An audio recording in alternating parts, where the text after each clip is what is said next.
अल्हम्दुलिल्लाह अल्हम्दुलिल्लाहिल्लज़ी वहदह अल्हम्दुलिल्लाहिल्लज़ी हुवा वहदह वस्सलातु वस्सलामु अला मन ला नबिय्य बअदह व अला आलिहि व सहबिहि अल-मूफ़ीन वअदह अम्मा बअद फ़अऊज़ु बिल्लाहि मिनश शैतानिर रजीम बिस्मिल्लाहिर रहमानिर रहीम व तआवनु अलल बिर्रि वत्तक़्वा सदक़ल्लाहु मौलाना अज़ीम व सदक़ रसूलुहुन नबियुल अमीनुल हनीनुल अतूफ़ुल करीम। आइए कुछ अर्ज़ मारूफ़ से पेशतर बारगाह बेकस पनाह में दुरूद पाक का नज़ाना पेश करें। पढ़ें बावाज़ बुलंद अल्लाहुम्मा सल्लि अला सय्यिदिना व मौलाना मुहम्मदिन व अला आलि सय्यिदिना व मौलाना मुहम्मदिन बारिक व सल्लिम सलातन व सलामन अलैका या रसूल अल्लाह सल्लल्लाहु तआला अलैहि वसल्लम। आज के इस खिताब का मौजू है कर्ज की क्या हैसियत है इस्लाम में। कर्ज किसे कहते हैं और कर्ज देना इस्लाम के दायरे में जायज़ है या नहीं है, अगर दे दे तो लौटाना चाहिए या नहीं, ये भी बहुत ज़रूरी है। तो इस सारी चीज़ों पर इंशाअल्लाह आज बात होगी। आयत करीमा मैंने तिलावत की, अल्लाह तबारक व तआला इरशाद फरमाता है व तआवनु अलल बिर्रि वत्तक़्वा, नेकी और तक़वे पर एक दूसरे की मदद करो। यानी नेकी और तक़वा इतनी आसान चीज़ नहीं कि कोई तने तनहा कर ले। नेकी और तक़वा इख्तियार करने के लिए आपको किसी न किसी की ज़रूरत पड़ती है। घर में अगर अच्छा माहौल बनाना है तो माहौल के लिए जाहिर सी बात है तनहा नहीं बना सकते। वालिदैन भी वैसे हों और अपने भाई बहन भी वैसे हों तो सोने पे सुहागा। लेकिन अगर आप तने तनहा ही कायद बनना चाह रहे हैं तो आपके लिए बहुत मुश्किल हो जाती है। अगर इंसान करे तो बिल्कुल कर सकता है, लेकिन इसमें ज़रूरत इस बात की है कि ज़्यादातर लोगों को तक़वा इख्तियार करने के लिए दूसरों की भी ज़रूरत पड़ती है, तब जाके वो चीज़ें आसान होती हैं। अभी आप देखिए इस वक्त नमाज में जो रेशो है लोगों का वो कितना है, और रमज़ान में जगह ही नहीं रहती। वजह क्या है? सब एक दूसरे का साथ देते होते हैं।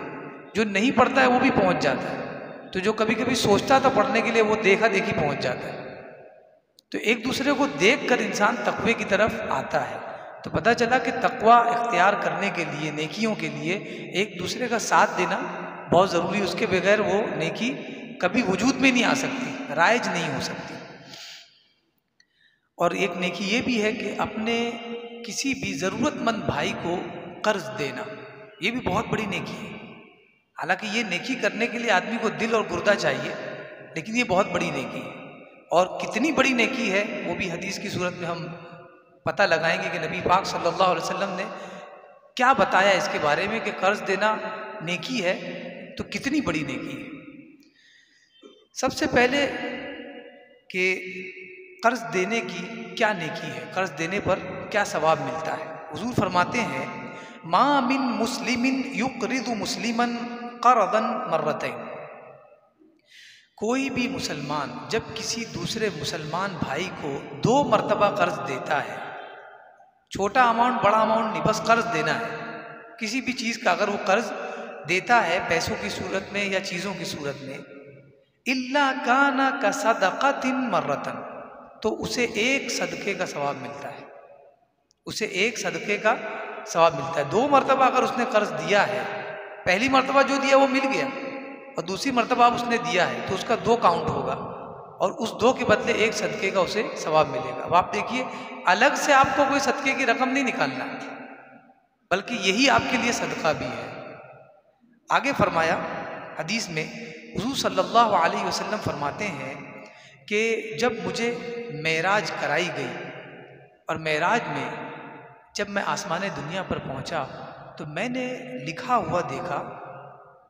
हुजूर फरमाते कि जब मैंने देखा तो मैंने पूछा कि ये क्या, ये कैसे हो सकता है, क्या लिखा था? कहा अस्सदक़तु बिअशरि अम्सालिहा, लिखा हुआ था कि सदका उसका सवाब 1 मरतबा अगर सदका दिया है तो 10 गुना मिलेगा।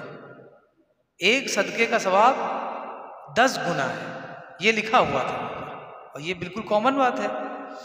और आगे लिखा था वल कर्ज़ु बिसमानियत आशर, और कर्ज अगर एक मर्तबा किसी को कर्ज दिया तो उसका 12 गुना मिलेगा, उसका 12 गुना मिलेगा। जबकि आप और हम जो भी दीन से जुड़े हुए हैं, दीन की नॉलेज रखते हैं, उन्हें पता है कि सदका जो है वो मौत के अलावा सब, मौत को भी टाल देता है।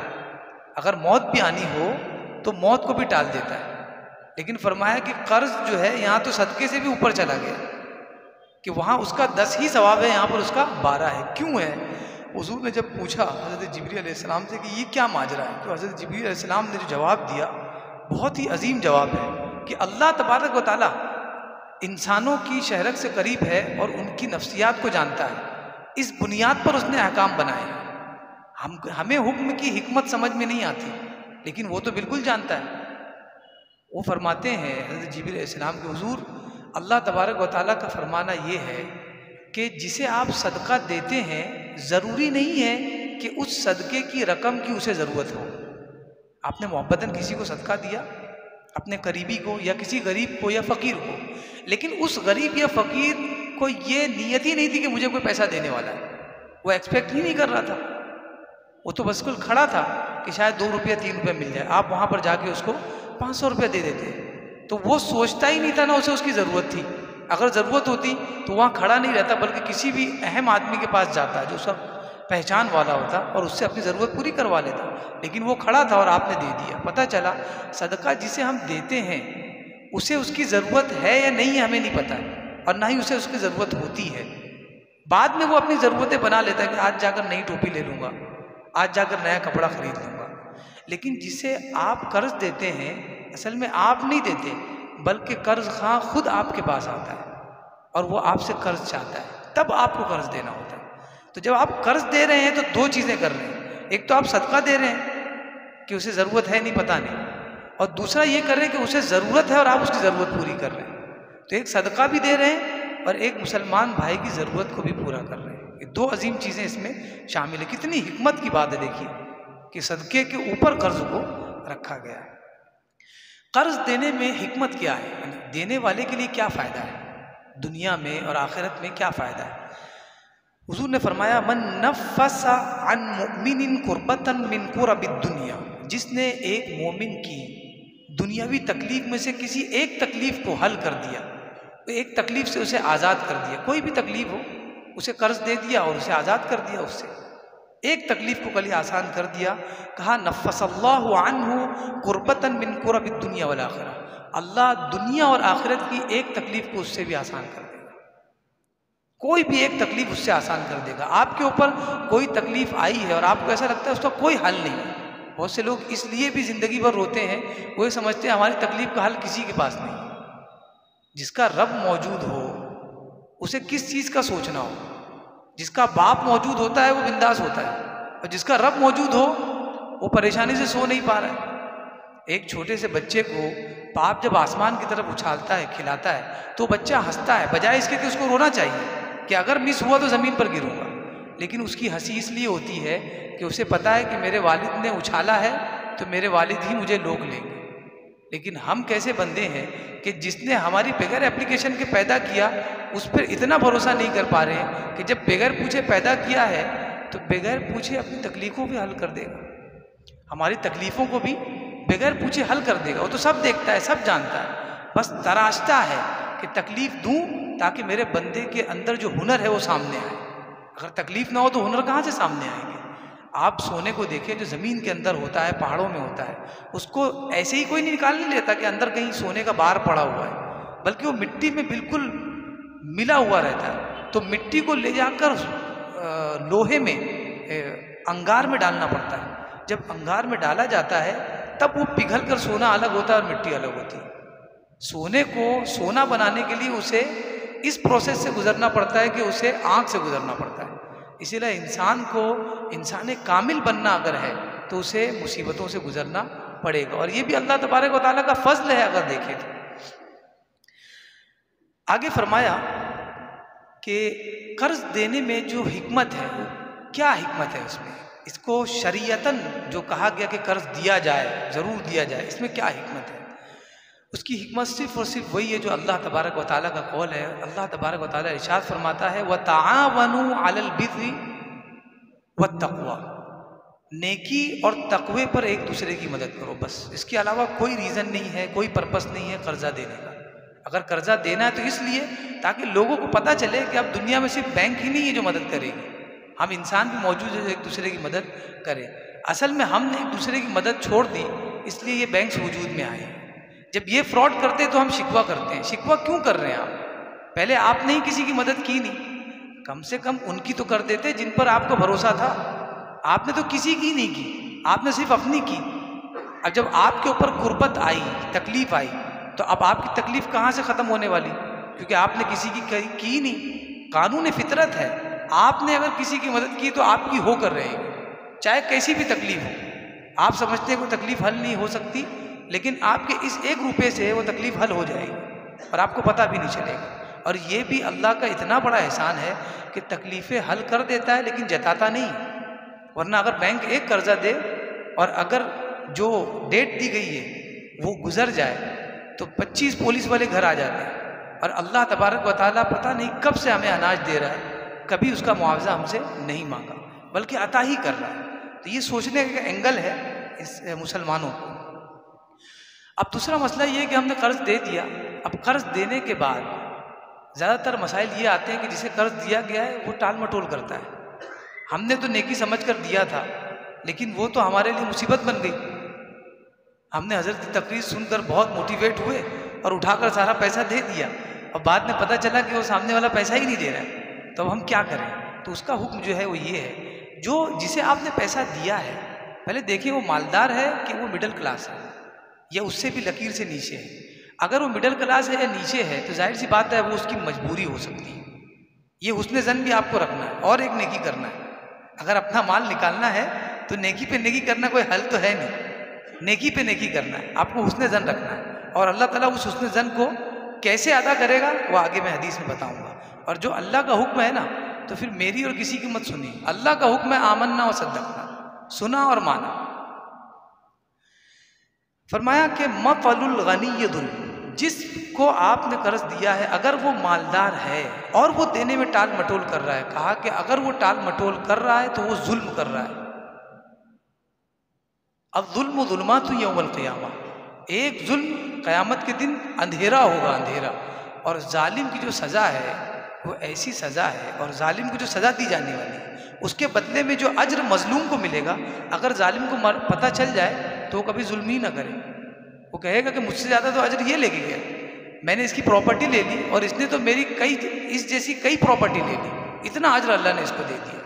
तो आप सोचिए एक कर्ज लेने वाला अब कर्ज लेने के गुनाह से हटकर अब जालिम बन गया, तो ये आपके लिए काफ़ी नहीं है कि आपका जो मुजरिम है अब उसके ऊपर और एक धारा लग गई है कि अब वो जालिम बन गया। और अगर वो जालिम बन गया है तो अल्लाह का वादा है कि मजलूम की फरियाद हम ज़रूर सुनेंगे, अगरचे कुछ देर बाद, क्योंकि वक्त की बहुत अहमियत है अल्लाह के यहाँ। अल्लाह मुनासिब वक्त को देखता है, जबकि वक्त को भी उसी ने पैदा किया है, लेकिन वो उस वक्त को देखता है जो तुम्हारे लिए मुनासिब है। अब वो शख्स जिसने कर्ज तो लिया है और दिल में ये नीयत है कि मैं इंशाअल्लाह ज़रूर अदा करूँगा। जब स्टार्टिंग होती है, लेने की ज़रूरत होती है, तो आदमी बिल्कुल एक्साइटेड होता है कि मिलेगा ना, मैं फ़ौरन वहाँ का जो मिलेगा मैं दे दूँगा, और ये उसकी नेक नीयत ही है। बाद में हालात ऐसे होते हैं, डिसबैलेंस होते हैं कि वो नहीं दे पाता, लेकिन नीयत उसकी अगर सही है तो क्या होने वाला है वो देखिए। हुजूर फरमाते हैं मन अखदा अमवालन नास युरीदु अदाअ, जिसने लोगों का माल बतौर कर्ज लिया और इरादा है कि उसे अदा भी करेगा, इरादा है कि मुझे अदा करना है, फरमाया अद्दल्लाहु अन्हु, तो उसे टेंशन लेने की ज़रूरत नहीं, अल्लाह तबारक व तआला अपनी जानिब से अदा करेगा। अल्लाह का ये वादा है और हुजूर की ज़बान है। वमन अखदा युरीदु इतलाफ़हा, अब उसका नेगेटिव पॉइंट जो है वो ये है कि जिसने लोगों से कर्ज लिया सिर्फ इसलिए कि खा जाए, ज़ाय कर दे, वो समझता है कि दूसरे बेवकूफ़ हैं, हम ही अक्लमंद हैं, तो कहा अतलफ़हुल्लाह, तूने मेरे बंदे का खाया है, तू भी बचेगा नहीं, अल्लाह तबारक व तआला उसके माल को हलाक कर देगा। तो कर्ज लेकर और इस नीयत से कि मैं उसको खा जाऊंगा, वो कभी बख्शा नहीं जाएगा। और अगर कोई और धमकी दे तो समझ में आता है, खल्लाक़े कायनात धमकी दे तो उसकी सरहद से निकल के बता दो, कहाँ है उसकी सरहद? हर बादशाह की मुल्क की एक सरहद है, खालिक कायनात की मुल्क की कौन सी सरहद है? लहू समावात वल अर्द, कोई है ही नहीं, जमीन और आसमान उसके हैं, उसके दरमियान जितने प्लेनेट आते हैं सब उसके हैं, कहाँ जा सकता है इंसान? तो पहले ये सोच ले, जो गुनाह कर रहा हूँ जंग किससे मोल ले रहा हूँ, मेरे बराबर का या मुझसे बहुत बड़ा है?